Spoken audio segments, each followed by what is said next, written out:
दोस्तों, हमने पिछली वीडियो में आपको बताया था कि हम आपको प्राचीन भारतीय वैज्ञानिकों के नाम से और उनके इतिहास से अवगत करवाने वाले हैं।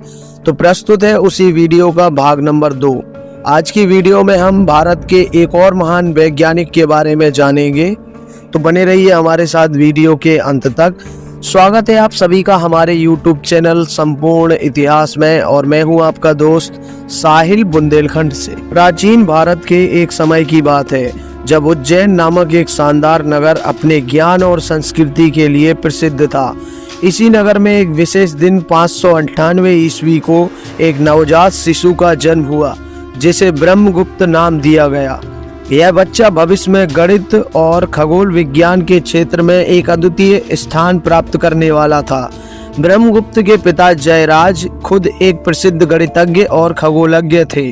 छोटे ब्रह्मगुप्त को अपने पिता से गणित और खगोल विज्ञान के गुण रहस्यों के बारे में सीखने का अवसर मिला।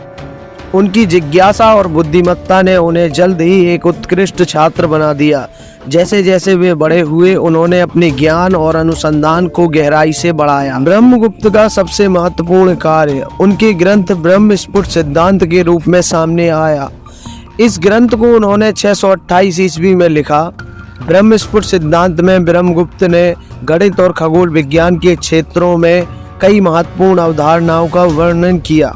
उन्होंने जीरो यानी कि शून्य और नकारात्मक संख्याओं की अवधारणा को प्रस्तुत किया, जिससे गणित के क्षेत्र में एक नई दिशा प्राप्त हुई। उनकी रचनाओं में एक महत्वपूर्ण योगदान था द्विघात समीकरणों के समाधान के लिए नए तरीके विकसित करना। ब्रह्मगुप्त ने गणितीय सूत्रों और विधियों का एक संग्रह प्रस्तुत किया, जिससे गणितीय समस्याओं को हल करने में सहायता मिली। उनका योगदान केवल गणित तक ही सीमित नहीं था, उन्होंने खगोल विज्ञान में भी महत्वपूर्ण कार्य किया।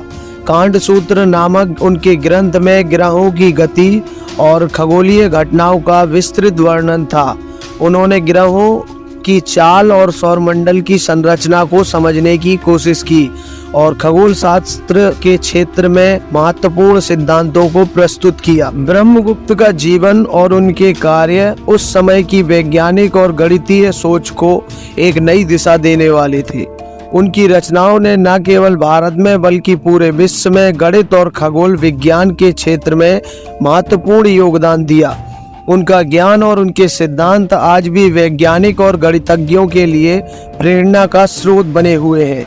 इस प्रकार ब्रह्मगुप्त की कहानी हमें यह सिखाती है कि कैसे एक जिज्ञासु मन और समर्पित प्रयास से हम न केवल अपने समय की सीमाओं को पार कर सकते हैं बल्कि नई ऊंचाइयों को भी छू सकते हैं। उनका जीवन और उनके कार्य भारतीय गणित और खगोल विज्ञान की अमूल्य धरोहर के रूप में सदियों तक प्रेरणा देते रहेंगे।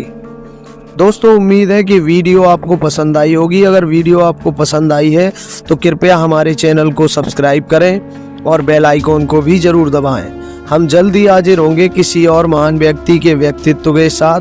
तब तक के लिए धन्यवाद। और हाँ, एक बात जरूर ध्यान रखना, इस वीडियो का पार्ट नंबर 3 जल्द आने वाला है। तो तब तक हंसते रहिए, मुस्कुराते रहिए। धन्यवाद।